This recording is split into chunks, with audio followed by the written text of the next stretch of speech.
თუ მტრის სამხედრო კოდს გაშიფრავ, მისი სიზუსტეები გამომჟღავნდება და გამარჯვება გარდაუვალი გახდება. უკრაინამ ეს იცის. იმპულსი, რომელიც უკრაინამ 2026 წელს შექმნა, ეფუძნება ღრმა გაგებას ყველაფრის შესახებ. ყველაფრის შესახებ. დაწყებული რუსეთის სტრატეგიით, დამთავრებული სამხედრო ტექნიკითა და სისტემებით, რომლებიც მოსკოვს აქვს. მაგრამ ახლა უკრაინა ყველაფერს თავდაპირად ააგნებს. უკრაინამ არა მხოლოდ გატეხა რუსეთის ყველაზე დიდი სამხედრო სისტემები, არამედ ყველა მტერს, ვისაც პუტინი ებრძვის, მათზეც უდომას აძლევს. გენიალური სლით უკრაინამ ნატოს რუსეთის მთელი არსენალის გასაღები გადასცა. საიდუმლოებები გამჟღავნებულია. შეიძლება შეიქმნას სტრატეგიები რუსეთთან გამკლავებისთვის. რუსეთის იერარქია ახლა იმავე ქვეყნის წინააღმდეგ შემოტრიალდა, რომელიც ამ იერარქს 4 წელზე მეტია უკრაინის წინააღმდეგ იყენებს. როგორ? Trophy Lab. ეს არის ახალი უკრაინული მონაცემთა ბაზის სახელწოდება, რომელიც შეიცავს დეტალურ ტექნიკურ ინფორმაციას ყველა იმ რუსულ იერარქზე, რომელსაც უკრაინას 2022 წლის თებერვლიდან უწევს წინააღმდეგობა გაუწიოს. უკრაინის თავდაცვის მინისტრმა მიხაილო ფედოროვმა დეტალები გააზიარა X-ზე გამოქვეყნებულ პოსტში, სადაც ამ ახალი მონაცემთა ბაზის გახსნა დაანონსა. უკრაინა იწყებს Trophy Lab-ის პროექტს. ჩვენ ხსნით ცუდომას ხელში ჩაგდებული რუსული შეიარაღების ტექნოლოგიებზე, ჩვენი გლობალური პარტნიორებისთვის. ყოველი რაკეტა, დრონი და მანქანა, რომელიც ბრძოლის ველზე იქნა ჩამორთმეული, ახლა ცოდნის წყაროა თავისუფალი სამყაროსთვის, განაცხადა ფედოროვმა. ეს უკვე ძალიან მნიშვნელოვანია მრავალი მიზეზის გამო, რომელსაც ჩვენ დეტალურად განვიხილავთ, მაგრამ კიდევ უფრო მეტია. უკრაინის თავდაცვის მინისტრის თქმით, მოკავშირეები მხოლოდ რამდენიმე ტექნიკურ დოკუმენტს არ მიიღებენ. მათ თავად იმ იერაღებზეც ექნება ცდომა, რომლებიც უკრაინამ პირდაპირ მოიპოვა, რაც საშუალებას მისცემს დამატებით შეისწავლონ და ეს ინფორმაცია ბაზაში შეიტანონ, რომ ყველასთვის ხელმისაწვდომი იყოს. ამ უსაფრთხო პლატფორმის მეშვეობით მოკავშირე ქვეყნების მთავრობები, ლაბორატორიები და თავდაცვის ტექნოლოგიების მწარმოებლები იღებენ ცდომას დეტალურ ტექნიკურ მონაცემებზე, ანგარიშებსა და სისუსტეებზე. მომხმარებლებს ასევე შეუძლიათ მოითხოვონ ფიზიკური აღჭურვილობა ტესტირებისთვის, რაც მნიშვნელოვნად ამცირებს საფასუხო ზომების შეშემუშავების ციკლს, ამატებს ფედოროვი. რასაც აქ ხედავთ, ძალიან მარტივია. უკრაინამ გაშიფრა ათეულობით რუსული იერაღის კოდი, რაც საშუალებას აძლევს მას ერთი ნაბიჯით წინ იყოს პუტინზე. ეხლა უკრაინა ემზადება, რომ ეს ინფორმაცია გაუზიაროს ისეთ მოკავშირეებს, რომლებსაც მეტი ფული, მეტი აღჭურვილობა აქვთ და რაც მთავარია, არ მუშაობენ აქტიურ საომარ ზონაში, რათა კიდევ უფრო გამოავლინონ რუსეთის იერაღის სისტემების ყველა ნაკლი. ეს ორმხრივი პროცესი იქნება. უკრაინა ავლენს იმას, რაც იცის. მისი მოკავშირეები ამ ცოდნის ბაზას ავითარებენ და ყველა, ვინც რუსეთს ეწინააღმდეგება, სარგებელს ირებს. პუტინი სრულიად გაბრაზებული იქნება. კიდევ ერთხელ უკრაინამ ისეთი რამ გააკეთა, რასაც რუსეთის პრეზიდენტი ვერასდროს წარმოიდგენდა და ახლა მას მხოლოდ დარჩენია უყუროს, როგორ ხდება საიდუმლოებები, რომლებიც მსოფლიო არენაზე არასდროს უნდა გამჟღავნებულიყო რუსეთის მტრების ხელში. და რაც პუტინს განსაკუთრებით გააბრაზებს, ისაა, რომ უკრაინას შეუძლია კიდევ უფრო მეტად გაამწვაოს რუსეთის ტკივილი.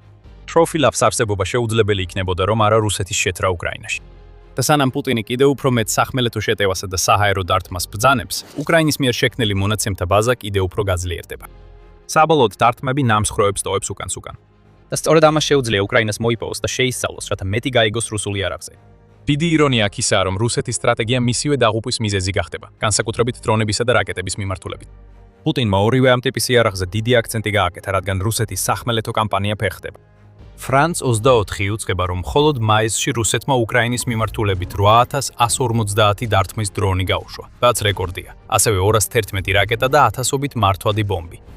ყველა ეს იერაღი ნამსხვრევებს ტოვებს. ჭურვები, პროები, მასრების გარსები, ჩიპები, ეს ყველაფერი ფასეული ინფორმაცია, რომელიც შეიძლება გამოავლინოს, რას აწარმოებს რუსეთი და როგორ და რა შეიძლება იქნას გამოყენებული ამ იერაღის წინააღმდეგ. როდესაც ეს ნამსხვრევები ტექნიკურად განათლებული ადამიანების ხელში ხდება, რომლებიც ყველაფერს დეტალურად იკვლევენ, დიდი საიდუმლოებები გამომჟღავნდება. პირდაპირ რომ თქვათ, პუტინს უნდა სცოდნოდა, რომ უკრაინა ყველა იმ ქვეყანას შორის, რომელზეც შეიძლება მიეტანა იერიში, ნამდვილად შეძლებდა რუსეთის იერაღის დეტალურად შესწავლას. მან საკუთარი თვალით ნახა უკრაინის მუდმივი ინოვაციები თავისი ეგრეთ წოდებული სპეციალური სამხედრო ოპერაციის დროს. მას ასევე შეიძლება იცოდეს, როგორც მეცნიერებათა, ინჟინერიისა და მედიცინის ეროვნული აკადემიები აღნიშნავს, რომ უკრაინული მეცნიერება და ინჟინერია ყოფილი საბჭოთა კავშირის კვლევისა და განვითარების პოტენციალის 13-დან 15%-მდე შეადგენდა. უკრაინელ მეცნიერებს ზუსტად ეცოდინებოდათ, რას აშენებდა რუსეთი 90-იანი წლების დასაწყისამდე. შესაძლოა მათ თავადაც იმუშავეს იმ იერაღებზე, რომელსაც რუსეთი ახლა ივენებს. თუ ტექნიკურად მოაზროვნე ადამიანებს დაესმით თავს, თავდო გამოაშკარავდები. Trophy Lab-ი აპირებს გაამჟღავნოს ყველა სამხედრო საიდუმლო, რომლის დამალვაც რუსეთს სურს. უკრაინა ამ ინიციატივას უკვე საკმაოდ დიდი ხანია ამზადებს. 28 მაისს ევრომაიდენ პრესმა გაავრცელა ინფორმაცია, რომ უკრაინის მინისტრთა კაბინეტმა მიიღო ახალი წესების ნაკრები, რომელიც ეხება რუსული სამხედრო ტექნიკის მართვას. ეს წესები განსაზღვრავს პროცედურებს, თუ როგორ უნდა გადაეცეს ხელში ჩაგდებული რუსული ტექნიკა და რაც მთავარია, ქმნის სამართლებრივ ჩარჩოს იმისთვის, თუ როგორ შეიძლება ამ იერაღებიდან მიღებული ინფორმაციის გამოყენება უკრაინის თავდაცვის გასაძლიერებლად და საერთაშორისო თანამშრომლობის გასაუმჯობესებლად. მიუხედავად იმისა, რომ ფიოდოროვმა იმ დროს სტრაფებზე ისაუბრა, ეს ნაბიჯი თავდაპირველად აღიქმებოდა როგორც უკრაინის მცდელობა ოპტიმალურად გამოეყენებინა ხელში ჩაგდებული ბული და მიტოვებული რუსული ტექნიკა საკუთარი თავდაცვითი საჭიროებებისთვის. მაგრამ Trophy Lab-ით უკრაინამ ბევრად უფრო დიდი რამ გამოავლინა. და ახლა რუსეთის მტრებს აქვთ ინფორმაციის უზარმაზარი მარაგი, რომელიც უკრაინის მრავალწლიანი ბრძოლის შედეგად დაგროვდა. ეს ინფორმაცია ახლა დასავლეთის ქვეყნების და თავდაცვის კომპანიების ხელთ არის და მისი გამოყენება შესაძლებელია ისეთი იარაღის შესაქმნელად, რომელიც რუსეთის ყველაზე საშიშ სისტემებს დაუპირისპირდება. ეს ძალიან მნიშვნელოვანია როგორც ნატოსთვის, ისე უკრაინისთვის, როგორც რამდენიმე წუთში აგიხსნით. თუმცა ჯერ ერთი პატარა საკითხია გასარკვევი. როგორ იმუშავებს Trophy Lab? აი რაც ამ ეტაპზე ვიცით. ფიოდოროვმა უკვე ახსნა ზოგიერთი ძირითადი საკითხი. Trophy Lab იქნება საერთო საცავი რუსული შეიარაღებისთვის და მასში თითქმის ყველაფერი შედის, რისი მოპოვებაც უკრაინას შეძლო. ეს ნიშნავს რაკეტებს, დრონებს, მიტოვებულ მანქანებს და უამრავ სხვა სისტემას, რომელსაც რუსეთი იყენებდა და უკრაინის ტერიტორიაზე დატოვა. ბაზა ყველასთვის ღია არ არის. ყველა ვისაც ცდომა სურს, უნდა მიმართოს განაცხადით. მაგრამ როგორც კი მათ ცუდომა ექნებათ, ამ მომხმარებელს შეუძლია ჩამოტვირთოს ტექნიკური დოკუმენტაცია, ური დოკუმენტაცია, მიიღოს ცუდომა კვლევებსა და ანგარიშებზე და თუნდაც მოითხოვოს, რომ უკრაინამ მათ პირდაპირ შესწავლისთვის ბაზაში არსებული იარაღის ნიმუშები გაუგზავნოს. ჩვენ ასევე გვაქვს გარკვეული მონაცემები. Trophy Lab-ის ოფიციალური ვებგვერდი ამბობს, რომ ბაზის საწეს ვერსიაში იქნება 115-ზე მეტი ნიმუში, რომლებიც ყველა საბრძოლო ველზეა ხელში ჩაგდებული და შემდეგ უკრაინულ კვლევით დაწესებულებებშია გადატანილი შესასწავლად. ეს ნიმუშები დაყოფილია კატალოგად, რომელიც მოიცავს 69 აღჭურვილობის კატეგორიასა და ქვეკატეგორიას. ეს უკანასკნელი ასევე აძლევს უკრაინას საშუალებას გამოარჩიოს კონკრეტული კომპონენტები და მასალები, რომლებიც გამოყენებულია რუსეთის იარაღში. ასე რომ მხოლოდ იარაღები არ არის გამჟღავნებული, არამედ კონკრეტული კომპონენტებიც, რომლებიც მათ დასამზადებლად გამოიყენება. უკრაინა ასევე ხელმისაწვდომს გახდის 225-ზე მეტ დასრულებულ კვლევას, რომლებიც ლაბორატორიებმა, სამეცნიერო ინსტიტუტებმა და საინჟინრო ცენტრებმა მოამზადეს. რასაც აქ ხედავთ არის კვლევის პლატფორმა, საიდანაც კიდევ ბევრის გაკეთებაა შესაძლებელი. უკრაინამ მოახერხა ამ ინფორმაციის შეკრება მაშინაც კი, როცა თავს იცავს რუსეთისგან და განიცდის შორ მანძილზე განხორციელებულ თავდასხმებს. ეს შთამბეჭდავია. და როცა გაიგებთ იმ იარაღების შესახებ, რომლებიც ამ მონაცემთა ბაზის მეშვეობით გახდება ცნობილი, ეს კიდევ ერთხელ აჩვენებს, რამდენად შორს არის მზად უკრაინა წავიდეს, რათა შექმნას რესურსი, რომელიც რუსეთის ყველა მტერს გამოადგება. ჰავის ანგარიში Trophy Lab-ზე Defense News ავლენს, რომ 115 ხელს ჩაგდებულ ნიმუშს შორის არის კინჟალის ჰიპერსონიკული რაკეტები და რუსეთის T-90M ძირითადი საბრძოლო ტანკი. ეს იარაღები რუსეთის საუკეთესო შეიარაღებაში შედის. ახლა პუტინის მტრებს შეუძლიათ ყველაფერი წაიკითხონ ამ იარაღებზე, ან მათ შეუძლიათ პირდაპირ ცდომა მიიღონ ამ ნიმუშებზე საკუთე კლესკუთარი კვლევისთვის. Defense News აცხადებს, რომ დადასტურებულ პარტნიორებს შეუძლიათ მოითხოვონ ნიმუშები ფიზიკური ტესტირებისთვის, ხოლო ტესტირების ხასიათი დამოკიდებულია იმაზე, რის გარკვევა სურს პარტნიორს. არადესტრუქციული შემოწმება სავარაუდოდ ყველაზე გავრცელებული იქნება. თუმცა Trophy Lab ასევე აძლევს პარტნიორებს საშუალებას მოითხოვონ ნიმუშები, რომლებიც შეუძლიათ დაშალონ, ან თუნდაც სრულ დესტრუქციულ ტესტირებას დაუქვემდებარონ. უკანასკნელი შეიძლება განსაკუთრებით ღირებული აღმოჩნდეს ყველასთვის, ვინც ცდილობს შეიმუშაოს საწინააღმდეგო ზომები და ელექტრონული ომის მოწყობილობები, რომლებიც რუსეთის იარაღის განადგურებისთვისაა განკუთვნილი. რაც შეეხება განაცხადებს, ისინი ამჟამად ღიაა. ეს არ ნიშნავს, რომ ნებისმიერს შეუძლია თავისი მონაცემების გაგზავნა. სწორად რომ თქვათ, ეს ასე არ არის. Trophy Lab-ის ვებგვერდზე რეგისტრაციის გვერდია და ვინც ამას უყურებს, შეუძლია სცადოს ფორმის შევსება. თუმცა ფორმაში ნათლად წერია, რომ განაცხადის გაკეთება მხოლოდ უცხოურ სახელმწიფო ინსტიტუტებსა და თავდაცვის კომპანიებს შეუძლიათ. გარდა ამისა, უკრაინა ითხოვს რამდენიმე დოკუმენტს და ხელმოწერილ წერილებს, რათა უზრუნველყოს ინტერესთა კონფლიქტის არარსებობა და დაეხმაროს გადამოწმების პროცესში. ასე რომ შეგიძლია სცადო განაცხადის გაკეთება, მაგრამ გამოგრიცხავენ, ისევე როგორც ყველა იმ ორგანიზაციას, რომელიც ცდილობს უკრაინის მიერ დაწესებული პროცესის გვერდისავლით მოხდეს. ეს ნიშნავს, რომ რუსეთი ვერ გაიგებს რა იცის უკრაინამ მის იარაღებზე. პუტინისთვის უკრაინის მონაცემთა ბაზაში არსებული ინფორმაციის საფუძველზე არანაირი კორექტირება არ მოხდება. უკრაინას ყველა მექანიზმი უკვე გამართული აქვს, მაგრამ ახლა როცა ვიცით როგორ იმუშავებს Trophy Lab-ი, გადავიდეთ კიდევ უფრო დიდ კითხვაზე. რატომ არის ეს ახალი მონაცემთა ბაზა ასეთი მნიშვნელოვანი? სანამ პასუხებზე გადავიდოდოთ, შეგახსენებთ, რომ თქვენ უყურებთ The Military Shows. თუ არხიდან ახალ ინფორმაციას იღებთ, არ დაგავიწყდეთ გამოწერა, რომ ყოველდღიური ვიდეოები არ გამოგრჩეთ. დავიწყებთ ყველაზე აშკარა საკითხით. Trophy Lab-ის გამოჩენა უზარმაზარი მიღწევა უკრაინისთვის, რადგან ის ცდილობს გაამყაროს ურთიერთობები თავის მოკავშირეებთან, განსაკუთრებით ნატოს წევრებთან. ფიოდოროვი ამას ნათლად აჩვენებს, როდესაც აღნიშნავს, რომ რუსეთი უკრაინის წინააღმდეგ მთელ არსენალს იყენებს და უკრაინა სისტემატურად შლის იმ არსენალის ნაწილებს, რომლებიც ხელში ჩაუვარდა, რათა ისწავლოს როგორ შეაჩეროს ისინი. ნატოს ეს ინფორმაცია სჭირდება. კოლექტიური თავდაცვის ალიანსმა და მისმა წევრებმა უკვე უზარმაზარი დახმარება გაუწიეს უკრაინას და ისინი ყოველთვის ცდილობენ კიდევ მეტი გააკეთონ. ნატოს საპარლამენტო ასამბლეის გენერალურმა მდივანმა ბენედეტა ბერტიმ ეს 17 ივნისს ნათლად განაცხადა. მან აღნიშნა, რომ უკრაინის მიერ მიღებული სამხედრო დახმარების 99% ნატოს მოკავშირეებისგან მოდის და რომ ორგანიზაციის მხარდაჭერის კიდევ ერთხელ დადასტურება უკრაინის მიმართ პრიორიტეტია. ნატოს დაგეგმილ სამიტამდე, რომელიც ანკარაში 7-დან 8 ივლისამდე გაიმართება, Trophy Lab უკრაინის ერთ-ერთი გზაა ნატოს ალიანსისთვის საფასუხო წვლილის შესატანად. და ეს აჩვენებს, რომ უკრაინასა და მის ნატოს მოკავშირეებს შორის ურთიერთობები ერთმხრივი სულაც არ არის. უკრაინა ამ ხელს საიდუმლოებებს, რომლებიც მნიშვნელოვნად დაეხმარება ნატოს საკუთარი ინტერესების დაცვაში რუსეთის წინააღმდეგ. და გულწრფელად რომ ვთქვათ, Trophy Lab უკეთეს დროს ვერ გამოჩნდებოდა. 2025 წლის ბოლოს ნატოს გენერალურმა მდივანმა მარკ რუტემ აღნიშნა, რომ რუსეთი აძლიერებს ჰიბრიდული ომის ტაქტიკას ალიანსის წევრების წინააღმდეგ და მან ივარაუდა, რომ რუსეთს შეუძლია ნატოს რომელიმე ქვეყანაზე მიიტანოს იერიში 5 წლის განმავლობაში. ეს ნიშნავს, რომ ნატოს აქვს ვადა 2030 წლის ბოლომდე, ან შესაძლოა მანამდეც, რათა მოასწროს ორგანიზება და მოემზადოს იმგვარი თავდაცვისთვის, რაც საჭიროა რუსეთის აგრესიისგან დასაცავად. ზოგი ამბობს, რომ ვადები კიდევ უფრო მოკლეა, ვიდრე რუტე ვარაუდობს. გერმანიის თავდაცვის მინისტრი ბორის პისტორიუსი ერთ-ერთია მათ შორის, რადგან მისი თქმით გერმანელი ექსპერტები ამბობენ, რომ ეს შეიძლება 2029 წელსაც კი მოხდეს.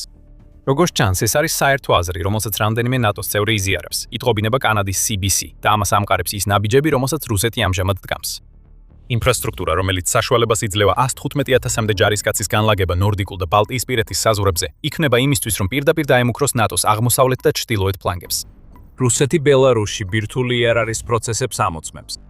მიუხედავად იმისა, რომ ის ჩართულია ომში უკრაინის წინააღმდეგ, რომელიც სულაც არ მიმდინარეობს გეგმის მიხედვით, პუტინი კიდევ უფრო ღრმად ეპყრობა აგრესიაში და ნატო აშკარას ამიზნია. ამ ყველაფრის გათვალისწინებით ნატოს სჭირდება მაქსიმალურად მეტი ინფორმაცია რუსეთის იარაღისა და ტაქტიკის შესახებ. Trophy Lab ამ ინფორმაციას მიაწვდის. ეს საგანძური ნატოს წევრებს საშუალებას მისცემს შეიმუშაონ საწინააღმდეგო ზომები რუსეთის იარაღის წინააღმდეგ, რომლებიც შესაძლოა აქამდე არც კი წარმოედგინათ. ცხადია, ეს ნატოსთვის მნიშვნელოვანია, მაგრამ უკრაინისთვისაც შეიძლება ნიშნავდეს იმას, რომ ინოვატორები მის საზღვრებს გარეთაც შეძლებენ ისეთი კონცეფციების შემუშავებას, რომლებიც რუსეთის წინააღმდეგ იქნება გამოყენებული. და ამ ყველაფერზე პუტინს არაფრის გაკეთება არ შეუძლია. ყოველი შეტევა, რომელსაც რუსეთი ახორციელებს, იქნება ეს სახმელეთო თუ საჰაერო, უკრაინას აძლევს შესაძლებლობას ხელში ჩაიგდოს მეტრაფეიდოს მეტი ტრაფეი და ნატოსთან მეტი მონაცემი გააზიაროს. ინფორმაციის ამ ნაკადის შეჩერების ერთადერთი გზა ისაა, რომ პუტინმა დაასრულოს თავისი შეჭრა. ეს არ მოხდება. Trophy Lab-ის გაშვების დღიდან ყოველი დღე იქნება დღე, როცა რუსეთის ყველაზე დიდი საიდუმლოებები გახდება ხელმისაწვდომი და გამჟღავნებული იმ ადამიანებისთვის, ვისაც ეს ინფორმაცია არ უნდა ჰქონდეს. ეს მხოლოდ რუსეთისთვის არ არის საშიში. ეს დამამცირებელია ლიდერისთვის, რომელმაც წლების განმავლობაში თავი წარმოაჩინა როგორც ერთადერთი, ვისაც შეუძლია რუსეთი ნატოსგან დაიცვას. მაგრამ ამ ყველაფრის მიღმა Trophy Lab კიდევ ერთი მაგალითია იმისა, რასაც უკრაინა უკვე გარკვეული დრო ააკეთებს. მთელი ის საბრძოლო გამოცდილება, რომელიც უკრაინამ საკუთარი მსხვერპლის ფასად დააგროვა რუსეთის შეჭრის დროს, ახლა გარდაიქმნება გაზიარებად რესურსად, რაც უკრაინას მის პარტნიორებისთვის უფრო ფასეულს ხდის, ვიდრე ოდესმე. Trophy Lab შეიძლება იყოს უკრაინის ცოდნის გაზიარების კულმინაცია, მაგრამ ეს ერთადერთი მაგალითი სულაც არ არის. მხოლოდ 2026 წელს ჩვენ გავიგეთ, რომ უკრაინამ მიეწოდა 500,000-ზე მეტი საათის მასალა, რომელიც მისმა დრონებმა გადაიღეს და ახლა გამოიყენება ხელოვნური ინტელექტის სისტემების საწვრთნელად, რომლებიც კიდევ უფრო მეტ დრონში იქნება დატანებული. ეს ფრონტისპირა ვიდეოები აჩვენებს, როგორ შეიძლება რუსული იარაღზე დამიზნება და იძლევა წარმოდგენას იმ ტაქტიკებზე, რომელსაც რუსეთი იყენებს. ხელოვნური ინტელექტის წვრთნის მხრივ ეს მასალები ასევე აძლევს ავტონომიურ სისტემებს შესაძლებლობას ამოიცნონ სამიზნეები და დაარტყან მათ ადამიანის ჩარევის გარეშე. რაც უკრაინის მასალას განსაკუთრებით ფასეულს ხდის არის ის, რომ ეს რეალური კადრებია. ყველა ამინდის პირობას, ყველა რელიეფის ტიპს და ყველა გაუთვალისწინებელ სცენარს იღებ, რასაც სიმულაციო ვერ გაიმეორებს. ამბობს პიტერ კანტი, რომელიც კომპანია Enabled Intelligence-ის აღმასრულებელი დირექტორია და ამ მასალებს თავის საქმიანობაში იყენებს. და ეს არის მთავარი საკითხი. ეს ცოდნა უკრაინაში საბრძოლო პირობებშია გამოცდილი, რაც მას ბევრად უფრო ფასეულს ხდის, ვიდრე სიმულაციები და ვარაუდები. ასევე ხედავთ უამრავ მტკიცებულებას იმის შესახებ, რომ უკრაინას შეუძლია თავისი გამოცდილება გარდაქმნას გაზიარებად რესურსად, სპარსეთის ყურის რეგიონში. მას შემდეგ, რაც აშშ-მ დაიწყო ოპერაცია ეპიკური რისხვა ირანის წინააღმდეგ, ირანს გარშემო მდებარე სპარსეთის ყურის ქვეყნები რეგულარული თავდასხმების ქვეშ აღმოჩნდნენ ირანული შაჰიდის დრონებისა და რაკეტების მხრიდან. ორივე იარაღია, რომელსაც რუსეთი იყენებს უკრაინის წინააღმდეგ, რამაც მოულოდნელად უკრაინის გამოცდილება უკიდურესად ფასეული გახადა იმ ქვეყნებისათვის, რომლებიც ადრე შესაძლოა არასდროს ჩართულიყვნენ უკრაინასთან როგორც თავდაცვის პარტნიორები. მართალია, უკრაინამ სპარსეთის ყურის რეგიონში 200-ზე მეტი დრონების ექსპერტი გაგზავნა, რათა კატარსა და საუდის არაბეთს აჩვენოს, როგორ დაიცვან თავი ირანული დრონების საფრთხისგან. ამ თანამშრომლობამ გამოიწვია ის, რომ უკრაინამ 10 წლიანი თავდაცვის პარტნიორობის ხელშეკრულებები გააფორმა სპარსეთის ყურის 3 ქვეყანასთან, მათ შორის 2 ქვეყანასთან, რომელიც ახლახან ვახსენეთ, და ასევე არაბთა გაერთიანებულ საამიროებთან. მიიღებენ თუ არა ეს ქვეყნები წვდომას Trophy Lab-ზე? შესაძლოა. და თუ ისინი უკრაინის ყველა დასავლელ მოკავშირესთან ერთად სრულად გამოიყენებენ ამ ახალ მონაცემთა ბაზას, მაშინ რუსეთი არ მოჩნდება რეალური გლობალური კვლევითი ძალისხმევის წინაშე, რომელიც მთლიანად იქნება მიმართული უკრაინაში გამოყენებული ყოველი იარაღის განეიტრალებაზე. ეს ყველაფერი პუტინის ქმედებების შედეგია, რომ არ დაესხას უკრაინას ეს ინფორმაცია საიდუმლოდ დარჩებოდა. რუსეთს შეეძლო შეენარჩუნებინა ილუზია, რომ იყო მსოფლიოს ერთ-ერთი წამყვანი სამხედრო ძალა და ამას ვერავინ გაიგებდა. მაგრამ რუსეთის არაკომპეტენტურობა უკვე გამოაშკარავდა უკრაინაში 4 წელზე მეტი ხნის წარუმატებლობით. და ახლა თავადი სიარაღები, რომელსაც რუსეთი იყენებს, გადასაცემი ინფორმაციის მოსაპოვებლად გააანალიზეს და ამ ყველაფრის ცენტრში უკრაინაა. კიდევ ერთხელ რუსეთი მახეში აღმოჩნდა. რაც უფრო მეტად იბრძვის, მით მეტი ინფორმაცია გადადის უკრაინაში და მით უფრო ძლიერდება უკრაინის ალიანსები თავის პარტნიორებთან. Trophy Lab ახლა პუტინის მიერ შექმნილი კატასტროფის გამტარია. ეს ასევე სიმბოლოა იმისა, რომ უკრაინა გლობალურ თავდაცვის ინდუსტრიაში ძლიერ მოთამაშედ იქცა. ომის დიდი ნაწილის განმავლობაში უკრაინა აღიქმებოდა როგორც მიმღები. ეხლა ეს მდგომარეობა შეიცვალა, მიუხედავად იმისა, რომ უკრაინა კვლავ იღებს დიდ დახმარებას, როგორც ეს აჩვენა 4 მილიარდი დოლარის ვალდებულებამ, რომელიც რამდენიმე ნატოს ქვეყანამ აიღო მის თავდაცვაზე 18 ივნისის რამშტაინის ფორმატის შეხვმატის შეხვედრაზე. უკრაინას ახლა შეუძლია ისეთივე დახმარება გასცეს, როგორიც თავად იღებს. უკრაინული დრონების დიპლომატიამ Trophy Lab შეიძლება საბოლოოდ გახდეს კატალიზატორი კიდევ უფრო მეტი პარტნიორობისთვის, სადაც უკრაინა უზრუნველყოფს ინფორმაციას და შემდეგ მოკავშირეები ამზადებენ იარაღს. მაგრამ კიდევ უფრო მეტი პოტენციალია იმის გამო, რომ Trophy Lab-ის ის ასპექტი, რომელიც მოკავშირეებს აძლევს საშუალებას თავად დაათვალიერონ რუსული იარაღი. შესაძლოა სწორედ მოკავშირეები წამოაყენებენ იდეებს და უკრაინა ამ იდეებზე დაყრდნობით იარაღებს შექმნის და ბრძოლის ველზე გამოცდის. ეს არის სიმბიოზი უკრაინასა და მის პარტნიორებს შორის. ადრე ერთფრივი ურთიერთობები ახლა ძალიან ნათელი, გაცვლა-გამოცვლით ხასიათდება. რამაც უკრაინა ფასდაუდებელ პარტნიორად აქცია ყველა იმ ქვეყნისთვის, ვინც ეხმარება მას რუსეთი. რაც შეეხება რუსეთსა და უკრაინას, ვხედავთ როგორ ქრება პუტინის გავლენა. მაშინ როცა უკრაინის გავლენა იზრდება და ეს ყველაფერი რეალურ დროში ხდება. რუსეთმა დაკარგა მნიშვნელოვანი მოკავშირეები მთელ მსოფლიოში, მათ შორის ვენესუელა, ირანი და სირია, რადგან პუტინის მიერ მხარდაჭერილი ლიდერები ხელისუფლებიდან ჩამოაშორეს. მაგრამ ახლა უკრაინის გავლენა უფრო ძლიერია ვიდრე ოდესმე ყოფილა. ქვეყნები, რომლებიც ადრე შესაძლოა რუსეთს მიმართავდნენ თავდაცვის დახმარებისთვის, ეხლა უკრაინას მიმართავენ. პუტინის ომმა ზუსტად საპირისპირო შედეგი გამოიღო და ნატოს დასუსტების ნაცვლად უკრაინა ახლა გადამწყვეტ როლს ასრულებს იმის უზრუნველსაყოფად, რომ ნატო უფრო ძლიერი გახდეს ვიდრე ოდესმე. პუტინის ყველაზე საშინელი კოშმარები რეალობად იქცევა. და როცა რუსეთის იარაღები გამჟღავნებულია და უკრაინა უზრუნველყოფს, რომ რუსეთმა ვერც კი გაიგოს რა ისწავლეს ამ იარაღებზე, პუტინს უწევს შეეგუოს ფაქტს, რომ მისი გაყოფის მცდელობები მხოლოდ მეტ ერთიანობას იწვევს. უკრაინა იქცა იმ ადრისიც პუტინს ყოველთვის ეშინოდა. ახლა ნატოს აქვს ცდომა მთელ რუსულ არსენალზე.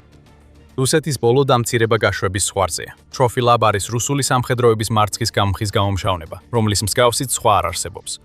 მაგრამ რუსეთს უკვე უნდა კონდეს მიჩვეული, რომ იარაღებთან დაკავშირებით მუდმივად თავს ირცხვენს. საბოლოო ჯამში რუსეთმა მილიარდები დახარჯა ეგრეთ წოდებული მეხუთე თაობის სტელს გამანადგურებელზე, მაგრამ შედეგები იმდენად სამარცხვინო აღმოჩნდა, რომ ნათვად აჩვენებს, რამდენად ჩამორჩება რუსეთი აშშ-ს და ჩინეთს. სულ 57 მხოლოდ რეკლამაა და რეალური შედეგი არ აქვს და თუ ჩვენს ვიდეოს უყურებთ, გაიგებთ რატომ. თუ ეს ვიდეო მოგეწონათ, არ დაგავიწყდეთ გამოიწეროთ The Military Show, რომ ნახოთ ჩვენი სხვა რეპორტაჟები უკრაინაში მიმდინარე ბოლო მოვლენებზე და მადლობა როგორც ყოველთვის რომ გვიყურებთ.